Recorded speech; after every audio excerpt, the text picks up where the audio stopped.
छत्तीसगढ़ में हाल ही में संपन्न हुए विधानसभा चुनाव में धर्म और धर्मांतरण का मुद्दा जोर शोर से उठा। भाजपा ने इसे राजनीतिक मुद्दा बनाते हुए इस पर खूब सियासत की। राजधानी रायपुर से लेकर सुदूर सुकमा तक और नारायणपुर से लेकर कवर्धा तक धर्म और धर्मांतरण का मुद्दा छाया रहा। अब सूबे में सत्ता के परिवर्तन के साथ ही एक बार फिर धर्मांतरण का मुद्दा छाया हुआ है। बात चाहे बागेश्वर धाम वाले पंडित धीरेन्द्र शास्त्री के बयान की हो या फिर भाजपा के द्वारा घर वापसी अभियान को फिर से प्रदेश भर में प्रमुखता से शुरू करने की हो, इन सब के बीच सरकार धर्मांतरण के कानून में बड़े बदलाव करने जा रही है। सरकार धर्मांतरण पर विधेयक लाकर अवैध धर्मांतरण के तहत प्रलोभन से, बल से, छल से होने वाले धर्मांतरण के खिलाफ कड़े नियम बनाने जा रही है।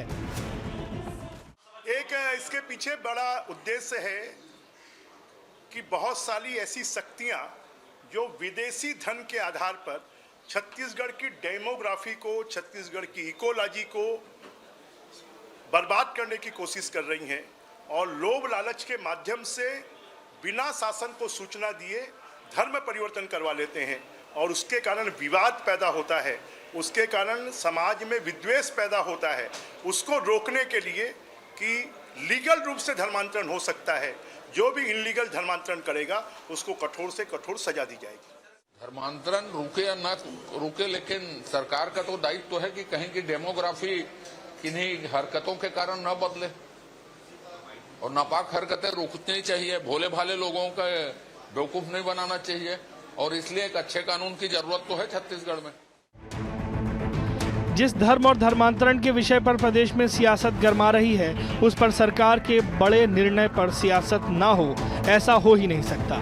मामले को लेकर नेता प्रतिपक्ष डॉक्टर चरणदास महंत ने कहा कि ये सरकार केवल माहौल बनाने का काम कर रही है, नियम कानून से इन्हें कोई सरोकार नहीं है। ये बहुत दुख की बात है कि बाबा साहब अम्बेडकर के दिए हुए संविधान के अनुच्छेदों को ध्यान में न रखकर, जबकि हम कहते हैं कि हम सर्वप्रभुत्व गणराज्य हैं, हमारा प्रत्येक धर्म से नाता है, रिश्ता है, हम सब एक हैं, उस बात की जानकारी लिए बगैर धर्म के बारे में नियम कानून को ताक में रखकर जांच समिति बनाना उचित नहीं है। मैं इसकी निंदा करता हूं। तो छत्तीसगढ़ में धर्मांतरण का मुद्दा कोई नया नहीं है, मगर भाजपा जिस पर सियासत करती थी उसी पर अब अंजाम तक पहुंचाने के लिए विधेयक लाने जा रही है। बहरहाल देखना होगा कि अवैध धर्मांतरण के खिलाफ नए विधेयक में क्या क्या प्रावधान किए जाते हैं और आने वाले समय में इसका धरातल पर कितना असर होता है, क्योंकि धर्मांतरण के खिलाफ तो प्रदेश में कानून पहले से ही लागू है। Bureau report, BSTV, Chhattisgarh. नमस्कार, जवाब तो देना होगा मैं आप सभी का स्वागत है। मैं हूं डॉक्टर अवधेश मिश्रा। छत्तीसगढ़ की सियासत में अविभाजित मध्य प्रदेश काल से चली आ रही धर्मांतरण के इस मुद्दे पे फिलहाल ब्रेक लगता दिखाई पड़ नहीं रहा है, क्योंकि अब सरकार ने नया विधेयक लाके इसके नियमों में संशोधन की बात कह के सियासत के गलियारों में खलबली मचा दी है। नेता प्रतिपक्ष ने सीधे तौर पे इसकी निंदा करते हुए कह दिया कि बाबा साहब के कानून को ना मानने वाले भाजपा के लोग, इन्हें नियम कानून से कोई मतलब नहीं है, केवल दिखावे के लिए और माहौल बनाने के लिए इस तरह से वो धर्मांतरण का चर्चा फिर से छेड़ दिया। जिस विषय पे चर्चा करेंगे, तीन बेहद ही खास मेहमान हमारे साथ जुड़े। पहले मेहमानों का तारुफ आपसे करा देता हूं। बीजेपी की ओर से राजीव चक्रवर्ती जी हैं, वरिष्ठ नेता है, प्रवक्ता है। राजीव जी, आपका स्वागत है। कांग्रेस की ओर से वरिष्ठ प्रवक्ता सुरेंद्र वर्मा जी है, वरिष्ठ नेता है। सुरेंद्र जी, आपका स्वागत है। बतौर राजनीतिक विश्लेषक वरिष्ठ पत्रकार आर कृष्णदास जी भी हमारे साथ है। कृष्णदास जी, आपका भी स्वागत है। राजीव जी, मेरा पहला सवाल आपसे है जी कि 1542 से 2024 तक धर्म और धर्मांतरण क्यों मुद्दा बन के घूम रहा है लगातार, और खास करके छत्तीसगढ़ में, हम चाहे अविभाजित मध्य प्रदेश की बात कर ले या छत्तीसगढ़ राज्य गठन की बात कर ले, स्वर्गीय दिलीप सिंह जुदेव घर वापसी जैसे मिशन को चला के भारत भर में वो फेमस हुए, प्रसिद्ध हुए कि वो घर वापसी मिशन चला रहे हैं। आज भी वही तस्वीर देखने को मिल रही है, तब जब 15 सालों तक आपकी पूर्ण बहुमत के साथ सरकार छत्तीसगढ़ में थी। अब फिर से एक बार संशोधन के लिए आप विधेयक ला रहे, जवाब दे दीजिए। देखिए डॉक्टर अवधेश जी, कभी अफ्रीका में ऐसा हुआ था कि उनको कहा गया कि आप अपढ़ हो, अनपढ़ हो, और हम आपको संस्कृति देने आए। जब वो आंखें खोले तो उनके हाथ में बाइबल थी और उनकी जमीन उनके जंगल जा चुके थे। ठीक उसी प्रकार से आपने जिस प्रकार से बड़ा शानदार उल्लेख किया, 1542 से आज तक ये जो धर्मांतरण का खेल हो रहा, चाहे अफ्रीकी महाद्वीप हो, चाहे दक्षिण एशिया हो, ये लगातार जिस प्रकार से ब्रिटिश साम्राज्यवाद फैल रहा था और दूसरे देशों में भी जो साम्राज्य फैल रहा था, साम्राज्यवाद के साथ उनकी एक कोशिश थी कि मिशनरी के माध्यम से भोले भाले लोगों को अपने जाल में फंसाकर इनकी संस्कृति नष्ट कर दें।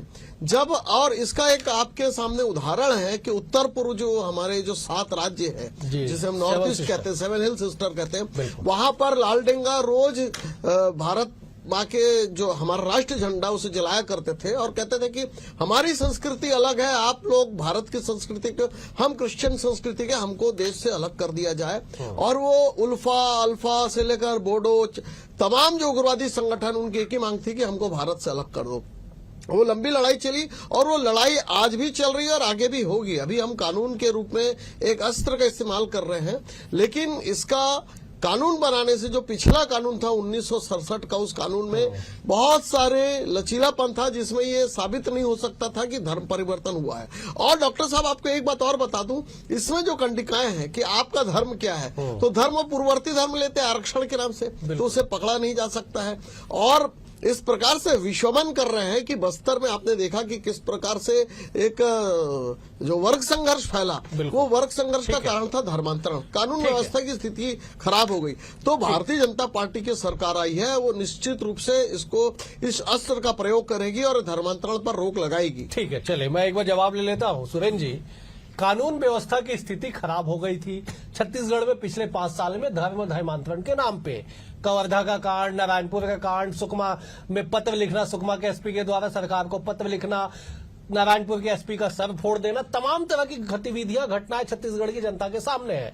अब भाजपा की सरकार है, धर्मांतरण को रोकने के लिए, कोट कर देता हूं, अवैध धर्मांतरण को रोकने के लिए कानून का इस्तेमाल करेगी, अपने अस्त्र को चलाएगी। बीजेपी डंके की चोट पे दावा कर रही है, जवाब दे दीजिए। अवधेश जी, ये पूरा प्रकरण जो है केवल और केवल भारतीय जनता पार्टी का राजनीतिक पाखंड है। अभी राजीव जी कह रहे थे 1967 याद आ रहा था। अभी जब भावेजीत एमपी के समय में, मध्य प्रदेश के समय में से 68 का कानून है जिसको हमने अडॉप्ट किया, उसके बाद 2006 में उसमें संशोधन हो चुके हैं। बिल्कुल। वर्तमान में छत्तीसगढ़ उन 9 राज्यों में शामिल है अवधेश जी जहां धर्मांतरण के खिलाफ ठोस कानून है। देश के सर्वोच्च न्यायालय ने 1 साल से अधिक समय हो गया अवधेश जी, केंद्र की सरकार को स्पष्ट हिदायत दिया था कि पूरे देश के लिए, क्योंकि ये बड़ा मामला है, इसके नाम पर राजनीतिक रोटियां सेकी जाती है, इसके खिलाफ ठोस कानून लाए, कठोर कानून लाए। आज इनकी तथाकथित डबल इंजन की सरकार है, 2.5 महीने से ऊपर हो गया। ये ड्राफ्ट क्यों नहीं लाए? क्योंकि इनकी नियत नहीं है। ये केवल और केवल सांप्रदायिक रंग देके ये ध्रुवीकरण का कुत्सित प्रयास करते हैं। ये इनका टूल किट है, ये षड्यंत्र करते हैं। सबसे ज्यादा अविभाजित मध्य प्रदेश के बाद से जब से छत्तीसगढ़ बना है, लगभग 98% जो चर्च हैं पूर्ववर्ती भाजपा सरकार के 15 साल में बने। अरुण पन्नालाल और भाजपा के नेताओं के क्या संबंध थे? भारतीय जनता पार्टी के नेता मंत्री प्रार्थना सभा में उपस्थित होते थे, बड़ी बड़ी चंगाई सभा। आपने कांग्रेस के शासनकाल में कभी नहीं देखा होगा अवधेश जी, जो चंगाई सभाएं बड़े बड़े मैदानों में भाजपा के शासनकाल में लगाए जाते थे। तो एक वर्ग का डर दिखाओ, उसको विलन बताओ, और बहुसंख्यकों को उसका उनका डर दिखा के वोट लो। ये इनकी बांटने और काटने की नीति है। जिस प्रकार से मणिपुर जल रहा है, इनके बांटने और काटने, कुकी और मैतेई के बीच में कौन नफरत घोला? तो असल मुद्दों से ध्यान भटकाने के लिए, और इसका उदाहरण मैं आपको देता हूं, धर्मांतरण के खिलाफ पहला कानून यदि देश के भीतर कहीं आया तो उड़ीसा, और उसी उड़ीसा में आपको याद होगा ग्राहम स्टेन और उनके 2 नाबालिग बच्चों को जो जलाने के आरोपी हुए थे, उनको इन्होंने टिकट देके न केवल सांसद बनाया बल्कि गृह राज्य मंत्री बनाया था, प्रताप सारंगी को। ये इनके बांटने और काटने की नीति है। तो इनकी नियत नहीं है कानून बनाने की। ये केवल जब जब चुनाव आता है तब तक इनको धर्मांतरण पर कानून की बात याद आती है। 2.5 महीने हो गए, क्यों ड्राफ्ट तैयार नहीं हुआ? और पहले के कानून के तहत यदि कोई तथ्य है तो ये कार्रवाई क्यों नहीं कर रहे हैं? बिल्कुल ठीक है, मैं एक बार कृष्णादास जी का रुख कर लेता हूं। कृष्णादास जी, छत्तीसगढ़ में 2006 में कानून में संशोधन हो चुका है, नया विधेयक आ चुका था। साफ साफ उल्लेखित है कि ST/SC नाबालिग महिलाओं को अगर बलपूर्वक, छलपूर्वक, अवैध तरीके से धर्मांतरण कराया जाएगा तो 3 से लेकर 10 साल तक की सजा होगी। सामूहिक धर्मांतरण कराया जाएगा तो 3 से लेकर 10 साल तक की सजा और 50,000 रुपए का जुर्माना लगाया जाएगा। संसदीय कार्य मंत्री बृजमोहन अग्रवाल ने कहा कि छत्तीसगढ़ में पिछले 5 सालों में 35 मामले दर्ज किए गए, लेकिन मामले दर्ज होने के इतर अगर वास्तविकता देखा जाए तो 3500 से ज्यादा मामले हैं जिन पे कार्रवाई करने की नीयत जो है अब सरकार बना चुकी है। क्या ये बता दीजिए कृष्णदास जी, धर्मांतरण केवल सियासत का खेल है? अवधेश जी, मेरी आवाज आ रही है आपको? जी बिल्कुल बिल्कुल हेलो। बिल्कुल कृष्णदास जी। अवधेश जी, देखिए छत्तीसगढ़ जी में जो बिल्कुल आपकी आवाज आ रही जी।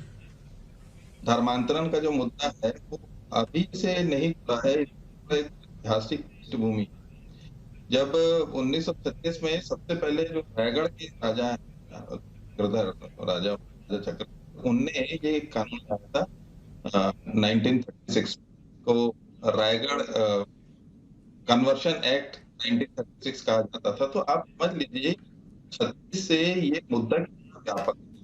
इसको हम राजनीति से नहीं जोड़ के देख सकते कि सिर्फ इसके पीछे राजनीति है, क्योंकि एक ये मुद्दा कन्वर्शन को लेके जो रायगढ़ के अलावा इवन सरगुजा जो है, सरगुजा की जो स्टेट, उसमें भी ये कानून को बनाया गया था कि कन्वर्शन रोकने के लिए। तो ये छत्तीसगढ़ में कहीं ना कहीं से कन्वर्शन एक बड़ा मुद्दा है। और कांग्रेस की सरकार ने 1954 में स्वयं रविशंकर जी जब मुख्यमंत्री थे, उन्होंने नियोगी कमीशन का गठन किया। नियोगी कमीशन के गठन के बाद में जिस तरीके से विवाद की स्थिति बनी, खासकर जब उसकी रिपोर्ट सबमिट की गई 1956 में, और उसमें इतने स्ट्रिंजेंट रिमार्क्स लिखे गए थे कि वो इतने बड़े रिमार्क थे अवधेश जी उसमें कि नियोगी कमीशन की रिपोर्ट कांग्रेस की सरकार ने लागू ही नहीं किया, लागू नहीं कर पाई। तो इस तरीके का अगर आप देखेंगे ना, तो ये मुद्दा जो धर्मांतरण का है वो छत्तीसगढ़ में सिर्फ राजनीतिक मुद्दा हम उस दृष्टि से नहीं देख सकते, क्योंकि इसका जो व्यापक जनजातीय क्षेत्र है वहां पर इसका प्रभाव है।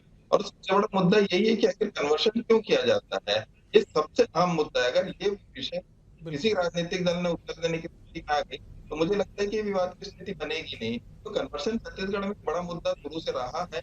इस पर राजनीतिक दल जो है कहीं ना कहीं से इसको मुद्दा बनाएंगे, इसमें कोई आश्चर्य नहीं है। बसर तो ये किसको कितना माइलेज मिलता है ये। बिल्कुल बिल्कुल, मैं आपके पास इस सवाल के साथ लौटूंगा कृष्णदास जी कि क्या इस संशोधन विधेयक के आ जाने से छत्तीसगढ़ में सालों साल से चले आ रहे धर्मांतरण के मुद्दे पे ब्रेक लग जाएगा क्या? इस सवाल के साथ मैं लौटूंगा आपके पास। मैं एक बार राजीव जी का रुख कर लेता हूं। राजीव जी, कांग्रेस तो बड़े आराम से कह रही है कि आप केवल राजनीतिक प्रोपोगेंडा करने के लिए इस तरह के मुद्दों को हवा दे रहे हैं, धरातल पे कानून का पालन आप नहीं करा पाए। 2006 में संशोधन हुआ, उसके बाद चर्च निर्माण के आंकड़े भी कांग्रेस आपके सामने रख रही है, जवाब दे दीजिए। देखिए अवधेश जी, चर्च का निर्माण हुआ तो क्या हम किसी धार्मिक स्थल को तोड़फोड़ नहीं कर सकते? बल्कि कांग्रेस जो डबल गेम में फंस गई है, कांग्रेस तो हमने प्रबोध मिंज जी को टिकट दिया जो बहुत बड़े वनवासी क्षेत्र से आते हैं सरगुजा से, तो उसको लेके बड़ा प्रोपेगेंडा किया। इन्होंने ख्रिस्त बंधु को टिकट दे दी। भाई हम तो एंग्लो इंडिया समुदाय से जो हमारी संवैधानिक बाध्यता थी उनको भी हमने टिकट दिया। तो हमारी जो लड़ाई है या जो ये जो वर्ग संघर्ष फैल रहा है, हमारी लड़ाई उसके खिलाफ है कि ये जो आप देखेंगे कि रायपुर शहर हो, बिलासपुर शहर हो, रायगढ़ हो, कहीं पर भी छोटे छोटे जो झुग्गी क्षेत्र है वहां पर भी धर्मांतरण किया जा रहा है। और जो सबसे बड़ी समस्या है कि जो संस्कृति को लेके जो लड़ाई चल रही है, तो संस्कृति का दो फाड़ आप देख सकते हैं, कई देशों का विघटन हो गया है। तो हमारी लड़ाई तो देश को बचाने की है। कोई अगर चर्च बन गया है तो हम जाके उस चर्च को तोड़फोड़ नहीं कर सकते, लेकिन हमारी लड़ाई है बड़गला कर, झूठ बोलकर या उन्हें धमका कर यदि अलग से उनको दूसरे धर्मों में शामिल कर लिया जाता है। ये चिंतनीय है और ये निंदनीय है। और चिंतनीय और निंदनीय के आपको अगर देखेंगे तो मैंने आपको उदाहरण दिया कि जो नॉर्थ ईस्ट है, जिसे हम उत्तर पूर्व कहते हैं, जो सुंदर 7 रानी के पहाड़ों का जो राज्य है जहां पर्यटन की अपार संभावनाएं हो सकती है। अभी मणिपुर को लेकर मेरे मित्र बहुत छत्तीसगढ़ में आ जाइए ना। हाँ, छत्तीसगढ़ भाई बिल्कुल कोरिलेट है। 23 साल हो गए छत्तीसगढ़ का। हाँ, छत्तीसगढ़ में 23 साल हो गए। लड़ाई तो लंबी है। आपको 7 सिस्टर का मुद्दा दिखाई पड़ रहा है? हाँ, दिखलाई पड़ रहा है, बिल्कुल सिमिलर है। वहां पर जिस प्रकार से मणिपुर चल रहा है या जो त्रिपुरा में लड़ाइयां चल रही थी, जो असम में लड़ाई चल रही थी, यहाँ पर जब मूल आदिवासी पिछले 5 वर्षों में अपने शव दफनाने जाते थे तो वहाँ के के जो दूसरे जो कन्वर्टेड लोग हैं उन्हें दफनाने नहीं देते थे, चाहे वो बीजापुर के एसपी की बात हो या सुकमा के नारायणपुर हो, तमाम हाँ वर्ग संघर्ष हुआ, लड़ाई हो रही है और उसको हमने किसी तरह से सीज फायर किया। तो देखिए ये तो वर्ग संघर्ष चल रहा है। वो इसीलिए कि अगर कांग्रेस कहे कि आपका चुनावी मुद्दा है, बिल्कुल चुनावी मुद्दा है। जिस प्रकार कांग्रेस के संरक्षण में और कांग्रेस पार्टी के मुखिया पोप जॉन पॉल को 2011 में कमिटमेंट किया था कि हम ज्यादा से ज्यादा धर्मांतरण करेंगे और इसकी तमाम समाचार पत्रों में आया था कि पोप जॉन पॉल की मुलाकात हुई। तो देखिए ये मुद्दा तो है, कांग्रेस भले इसे चुनावी मुद्दा कहे, हम तो मानते हैं बिल्कुल चुनावी मुद्दा है। हम धर्मांतरण को स्वीकार नहीं कर सकते। सभी धर्मों को आजादी है। ठीक है, मैं जवाब ले लूं, पूजा पाठ करे। ठीक है, मैं जवाब ले लेता हूं। सुरेंद्र जी, देश को बचाने का बीड़ा बीजेपी ने उठाया, धर्मांतरण जैसे गंभीर और ज्वलंत मुद्दे पे छत्तीसगढ़ में वो संशोधन विधेयक लाके उस पर रोक लगाना चाहती है। दिक्कत क्या है आप लोगों को? अवधेश जी, कोरी सियासी लफाजी है, इसके अलावा कुछ भी नहीं है। ये वही लोग हैं जो नफरत फैलाने, एक तरफ तो उन्माद भड़काने के लिए दूसरे धर्म के लोगों को दूसरे धर्म के स्थलों पर पथराव करवाते हैं, उन्माद भड़काते हैं, दूसरी तरफ मसीह भोज का आयोजन यही कराते हैं। यही है जो जिन्ना के मजार पे जाके चादर चढ़ाते हैं, यही है जो नमाज की जन्मदिन में बिरयानी खाने जाते हैं और जब जब चुनाव यहां पर आता है तो जहर उगलते हैं। जिस तरह से आपको याद होगा कि विष्णुदेव साय जी जो हैं वो स्वयं कहते हैं कि मैं मिशनरी स्कूल से पढ़ा हूं और लगातार चर्चों पे हमला करवा रहे हैं। जैसे जैसे चुनाव आता है ये सारी गतिविधियां बढ़ जाती है। ये संस्कृति की बात कर रहे हैं। देवगुड़ी और घोटुल की याद 15 साल जो है भाजपा को सरकार में रहते नहीं आई। उल्टा जो पत्थरगढ़ी जो इनका सामाजिक परंपरा होता है, जो गांव के भीतर नियम बनाने की जो उनका पेशा कानून में 7वीं अनुसूची में उनको अधिकार है, उसके खिलाफ कुचलने का काम 15 साल इनके सरकार में हुआ। और देवगुड़ी और घोटुल को तो हमारी सरकार ने जो उनकी संस्कृति को के संवर्धन और उसका काम किया, विकास का काम किया, हमने बनवाए। जिस तरह से भारतीय जनता पार्टी ये डेमोग्राफी की बात किस आधार पर करते हैं अवधेश जी? 2011 के बाद से जनगणना नहीं हुआ, 21 में होना था, अपनी जिम्मेदारी से भाग रहे हैं ये। तो ये डेमोग्राफी का आंकड़ा इनके पास कहां से आया बताएं? तो ये जो है पूरी तरह से इनका षड्यंत्र है। ये केवल चुनावी लाभ के लिए चुनाव आते ही इस तरह से ये आरोप लगा रहे हैं और इस प्रकार से ये एक जुमला ले आए हैं कानून बनाने का। कानून तो है, 35 प्रकरण है, उसमें अपराध दर्ज हुए हैं ना, बाकी के है उस पर भी करें। सुरेंद्र जी मैं लौटूंगा आपके पास इस सवाल के साथ। आपके तमाम तर्कों पे बीजेपी के प्रवक्ता ने एक दो शब्द का एक सवाल खड़े कर दिया कि हार क्यों गए। मैं इस सवाल के साथ लौटूंगा। मैं कृष्णदास जी का रुख कर लेता हूं। कृष्णदास जी, मेरा वही सवाल कि क्या संशोधन विधेयक से सालों साल से चले आ रहे छत्तीसगढ़ में इस ज्वलंत मुद्दे पे विराम लग जाएगा? देखिए, बिल्कुल 100% विराम लगेगा ये तो हम नहीं कह सकते, क्योंकि उनकी भी अपनी मोडस ऑपरेंडी रहती है। जब मिशनरीज काम करते हैं तो उसके पीछे एक बड़ी शक्ति उनके साथ में रहती है। इस चीज को हमको नहीं भूलना चाहिए। देखिए, जो जहाँ जिस गांव में आपके पास में वस्त्र पहनने के लिए नहीं, लोगों के पास में वहां पर खाने के लिए आपको बहुत अच्छे संसाधन नहीं है, वहां पर अगर आपको करोड़ों का एक चर्च मिल जाता है अवधेश जी, तो वो अपने आप में ही इस गंभीरता का वॉल्यूम बताता है कि ये समस्या कितनी गंभीर है।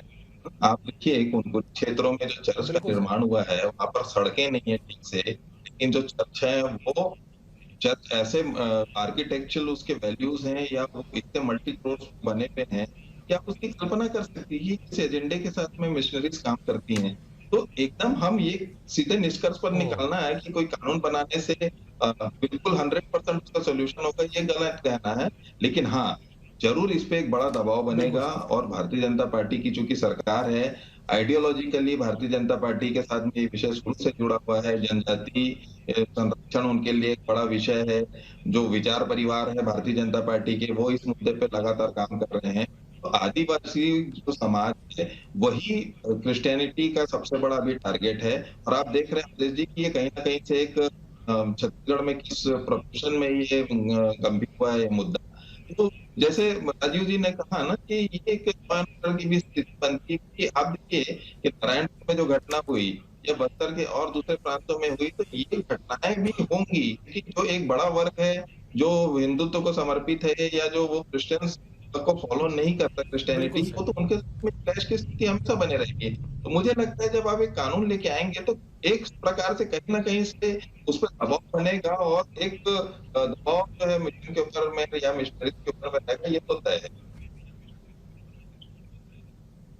बिल्कुल बिल्कुल आपने सही कहा। मैं एक बार राजीव जी का रुख कर रहे थे। राजीव जी, सवाल वही है कि जिस तरह से 35 मामले दर्ज किए गए पिछले 5 साल में, संसदीय कार्य मंत्री बृजमोहन अग्रवाल ने इस बात को कहा कि केवल 35 मामले दर्ज है, लेकिन वास्तविकता देखेंगे तो 3500 से भी ज्यादा मामले हैं। कब कार्रवाई कर रहे हैं आप लोग?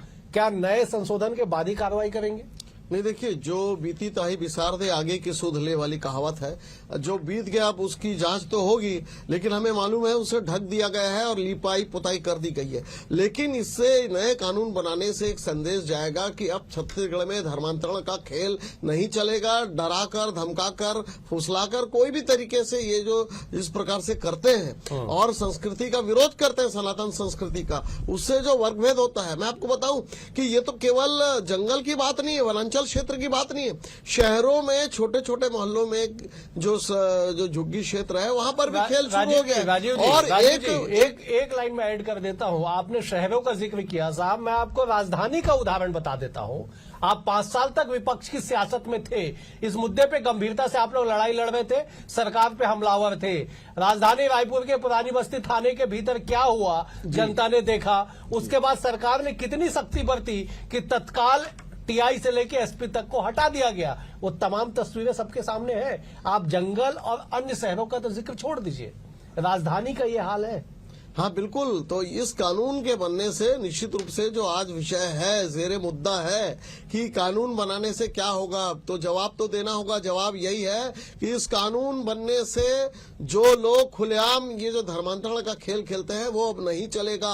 कानून का भय चलेगा, डंडा चलेगा, और जब कानून का भय होगा तो अपराध कम होंगे। और अपराध जो इस प्रकार से लोगों को बहला फुसलाकर जो ये खेल चल रहा है, इस खेल में मैं नहीं कहता कि समाप्ति होगी, लेकिन डर का एक संदेश जाएगा और उस गति से नहीं होगा जिस गति से खेल चल रहा है या चल रहा था। मैं जवाब ले लेता हूं। सुरेंद्र जी, आईपीसी की धारा 504 और 506 में इस बात का उल्लेख किया गया है कि अवैध तरीके से धर्मांतरण नहीं कराया जा सकता। अगर कराया जाएगा तो उसके लिए कानूनन प्रावधान है कि 3 साल की सजा, 15,000 का जुर्माना या अधिकतम 50,000 का जुर्माने का उल्लेख है। राजीव जी ने एक शब्द कहा कि कानून का भय, कानून का डंडा चलेगा, धर्मांतरण छत्तीसगढ़ में रुकेगा। जवाब दे दीजिए। अवधेश जी, बेशर्मी की पराकाष्ठा है। आपने पुरानी बस्ती थाने का जिक्र किया।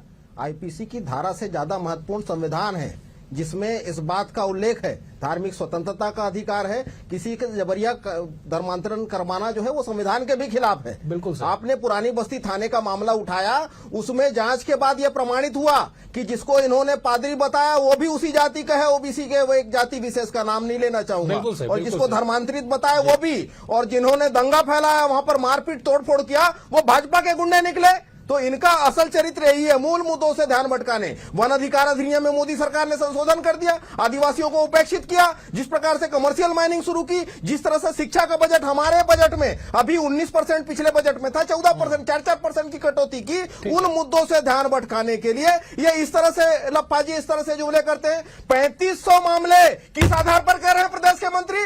ये निकम्मी सरकार जो है इस्तीफा दे।